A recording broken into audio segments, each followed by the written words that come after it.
अंदर भरा हुआ आता होता है ना, वही निकलता है मुंह से। जो जीवन भर जिसने चिंतन किया बुराई का, तो बुराई मुंह से निकलेगी। जिसने और प्रभु का चिंतन किया, तो वो चिंतन प्रभु का ही निकलेगा। एक मित्र था और एक दूसरे का मित्र था, तो बोले भाई कहाँ जा रहे हो? कि ससुराल जा रहे हैं। भाई हमको भी ले चलो। भाई हमारे पास कपड़े नहीं है। अरे कोई बात नहीं, तू मेरा मित्र है ना, तो कपड़े हमारा ले लेना। मित्र के कपड़े पहन लिए। भाव से कह दो राधे राधे। थोड़ा ध्यान दें। मित्र के कपड़े पहन लिए। अब जा करके जैसे ससुराल में पहुंची, थोड़ी सेवा भई। अब तो पूछने लगी सासू मैया कि ये कौन है? ये हमारा मित्र है। मुझसे कह रहा था कहाँ जा रहे हो? मैंने कहा ससुराल जा रहे हैं। तो बोला भाई हम भी चलें। तो इसने कहा मेरे पे कपड़े नहीं है, तो मैंने इसको अपने कपड़े दे दिए। ये कपड़े मेरे ही तो हैं। अब बताओ तारीफ कर रहा है या उसकी बुराई कर रहा है?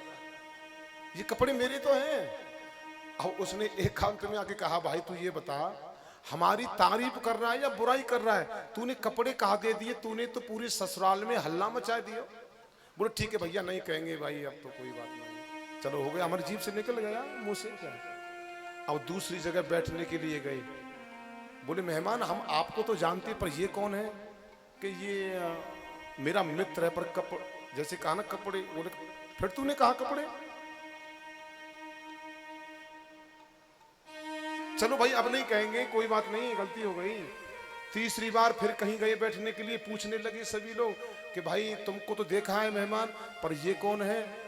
कि देखो जी ये हमारे मित्र हैं, खास मित्र हैं, परंतु कपड़े के बारे में हम कुछ नहीं कहेंगे। अरे भले आदमी, तू भाई तूने कपड़े क्या पहना दिए? हमारी तो जान खा के डाल दी तूने। जिसके अंदर जो भरा हुआ होता है ना अंदर, वही तो निकलेगा मुंह से। कोई और चीज नहीं निकल सकती। किसी के सामने बुराई निकलती है, मुंह से बुराई निकलती है, तो वो बेचारा इसीलिए पैदा हुआ है। एक दूसरे को इल्जाम लगाना, किसी चीज का पता लगे उसकी वेरिफिकेशन करना चाहिए, हमें पूरी जांच करना चाहिए। नहीं तो उस पाप का बोझ जो उस पर अनजाने में पाप हो जाते हैं ना, उसको सर पर लेकर के घूमना है, बहुत ज्यादा हो जाएंगे। लो, क्योंकि विपक्ष जरूरी है। बुराई करने वाला जो व्यक्ति होता है ना, देखो तुमने हाथी को देखा होगा, गांव में आता है तो श्रद्धालु लोग, बड़े बूढ़े बेचारे भक्त, अरे गणेश जी आगे हाथ जोड़ो। बच्चे लोग हाथ जोड़ लेते हैं, सब माताएं खड़ी हो जाएंगी हाथ जोड़ करके, घाती हैं गणेश जी हाथ जोड़ लो। और जिस गांव में हाथी आता है तो तुम्हें पता है भौंकने वाले भी बहुत होते हैं। कितने होते हैं? उनका भौंकते भौंकते भौंकते भौंकते पेट फूल जाता है उनको। और एक खासियत और है, हाथी के सामने नहीं भौंकते हैं, पीछे भौंकेंगे। सामने आ जा, क्योंकि उसका रूप देख करके भी वो भग जाता है, वो पीछे जरूर भौंकेंगे। जरूर उन कुत्तों से हम ये पूछेंगे भाई तुम हाथी को देख करके क्यों भौंक रहे हैं, तो वो शायद एक ही जवाब देंगे, जो हाथ जोड़े खड़े हैं ना, इनसे हमें तकलीफ है। ये हाथ जोड़े क्यों खड़े हैं हाथी के सामने? हाथी की खासियत होती है कि हाथ जोड़ने वालों की तरफ कभी आशीर्वाद नहीं देता है, और भौंकने वालों की तरफ पीछे मुड़ के कभी देखता नहीं है, अपनी ही चाल चलता है। ये हाथी की पहचान है। बुराई करने वाले तो दुनिया में बहुत हैं।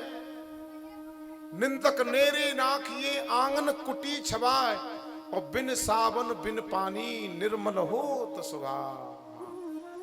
विपक्ष बहुत जरूरी है, वो विपक्षी तो बढ़ाता है।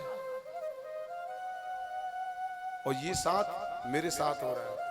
हाँ, अनुभव कह रहा हूं इस बात का। भगवान की तुम लोगों की कृपा है, सभी भक्तों की, जो कि कुछ सिद्धियां पकड़ रहे, तो उतने ही हमारे कुछ महापुरुष हैं जो मेरे शुभ चिंतक हैं। और सच में मेरे शुभ चिंतक हैं। वो व्यर्थ में